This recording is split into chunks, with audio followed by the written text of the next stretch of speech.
या देवी सर्वभूतेषु मां कात्यायनी रूपेण संस्थिता नमस्तस्यै नमस्तस्यै नमस्तस्यै नमो नमः। मां कात्यायनी की पूजा नवरात्र के छठे दिन यानी षष्ठी को बड़े ही धूमधाम से की जाती है। देवी की महिमा को लेकर हिंदू धर्म में दो कथाएं अत्यंत प्रचलित हैं। देवी के इस स्वरूप के महात्म्य की कथा ऋषि कात्यायन से जुड़ी होने के कारण उनका नाम कात्यायनी पड़ा। वहीं देवी कात्यायनी की महिमा तथा कथा दुराचारी महिषासुर के वध से भी जुड़ी है। तो आइए जानते हैं देवी कात्यायनी की महिमा की रोचक कथा। देवी कात्यायनी का स्वरूप अत्यंत उज्जवल और ज्योतिर्मय है। इस स्वरूप में देवी 4 भुजाएं धारण किए हुए हैं। इसमें से दाईं तरफ के ऊपर वाली भुजा अभय मुद्रा में है और नीचे वाली भुजा वर मुद्रा में। वहीं बाएं तरफ की नीचे वाली भुजा में तलवार और ऊपर वाली भुजा में कमल का पुष्प सुसज्जित है। देवी कात्यायनी का वाहन सिंह है। पुराणों में निहित कथा के अनुसार कत नाम का एक प्रसिद्ध महर्षि हुआ करते थे। उनके पुत्र का नाम ऋषि कात्य था। आगे जाकर ऋषि कात्य के गोत्र में महर्षि कात्यायन का जन्म हुआ और ऋषि अपने तपस्या के कारण पूरे विश्व में प्रसिद्ध हो गए। ऋषि कात्यायन की इच्छा थी कि देवी भगवती उनके घर में पुत्री के रूप में जन्म लें। इसलिए उन्होंने कई वर्षों तक देवी भगवती की कठोर तपस्या भी की। मान्यता है कि ऋषि कात्यायन की ऐसी एकनिष्ठ तपस्या से प्रसन्न होकर भगवती देवी ने उनकी इच्छा का मान रखते हुए उनके घर में जन्म लिया। ऋषि कात्यायन की पुत्री होने के कारण देवी भगवती देवी कात्यायनी कहलाईं। महर्षि कात्यायन ने बड़े प्रेम से देवी कात्यायनी का पालन पोषण किया और कुछ समय के पश्चात पृथ्वी पर दुराचारी महिषासुर का उपद्रव सारी सीमाएं लांघ रहा था। महिषासुर को ये वरदान मिला था कि कोई भी पुरुष उसे कभी पराजित नहीं कर सकता, उसका अंत वो नहीं कर पाएगा। इसलिए उसे किसी का डर नहीं था और देखते ही देखते वो देवलोक पर भी अपना कब्जा कर लिया था।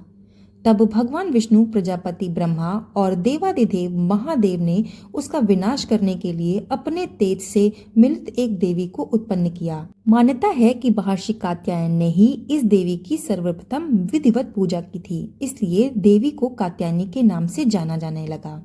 वहीं देवी कात्यायनी से जुड़ी एक अन्य पौराणिक कथा के अनुसार देवी की उत्पत्ति महर्षि कात्यायन के यहाँ अश्विन महीने के कृष्ण पक्ष की चतुर्दशी तिथि को हुई थी। इसके बाद महर्षि ने शुक्ल सप्तमी, अष्टमी और नवमी तक देवी की अपने आश्रम में विधिवत पूजा और अर्चना की और दशमी को देवी के इस स्वरूप ने महिषासुर का वध किया था। यही कारण है कि देवी के इस स्वरूप को देवी कात्यायनी के नाम से जाना जाने लगा। महिषासुर का अंत होने के कारण देवी को महिषासुर मर्दिनी के भी नाम से जाना जाने लगा। इसके अलावा देवी कात्यायनी से जुड़ी एक और भी मान्यता ये है कि देवी दुर्गा का ये स्वरूप अमोघ फलदायिनी है। ब्रज की गोपियों ने करुणावतार श्री कृष्ण को अपने पति के रूप में पाने के लिए कालिंदी यमुना के किनारे देवी कात्यायनी की ही आराधना की थी। इस कारण वर्तमान में भी देवी कात्यायनी समस्त ब्रज मंडल की अधिष्ठात्री देवी के रूप में प्रतिष्ठित हैं। स्कंद पुराण में देवी कात्यायनी के बारे में ये भी उल्लेख मिलता है कि उनकी उत्पत्ति परमेश्वर के सांसारिक क्रोध से हुई थी। नवरात्र के छठे दिन देवी दुर्गा के इस स्वरूप की पूजा का काफी महत्व होता है। ऐसा माना जाता है कि देवी कात्यायनी की पूजा में लाल और सफेद रंग के कपड़े पहनना काफी शुभ माना जाता है। तो मान्यता ये भी है कि माँ कात्यायनी के चरणों में अपना सब कुछ समर्पित करते हुए उनकी आराधना करने वाले भक्तों को उनके दर्शन अवश्य ही प्राप्त हो जाते हैं। देवी के इस स्वरूप के पूजन से भक्तों में अद्भुत शक्ति का संचार होता है। देवी कात्यायनी का ध्यान गोधूली बेला में किया जाना चाहिए। इस दिन साधक का मन आज्ञा चक्र में स्थित होता है। योग साधना में इस आज्ञा चक्र का अत्यंत महत्वपूर्ण स्थान है।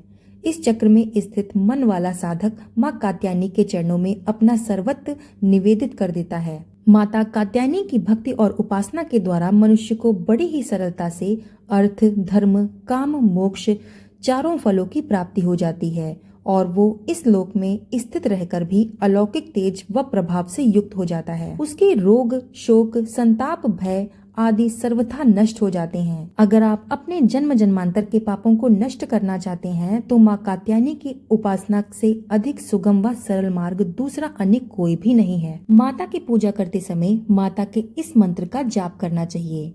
ये मंत्र है ओम देवी कात्यायने नमः। इस मंत्र का आप 11, 21, 51 या 108 बार जाप कर सकते हैं।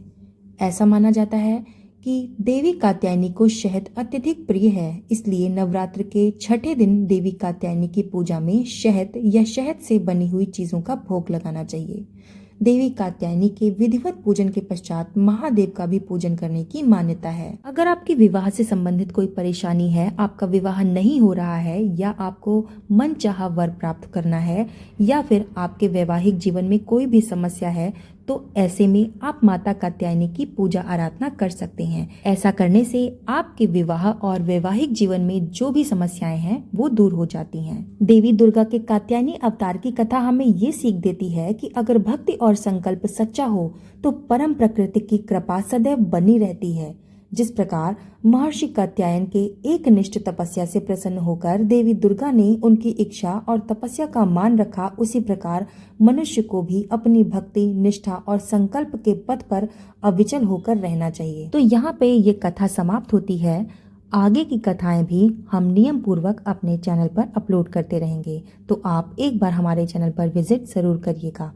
इसके अलावा अगर आपको ये कथा पसंद आती है तो इसको लाइक और शेयर करके कमेंट में जय माता दी लिखना ना भूलिएगा।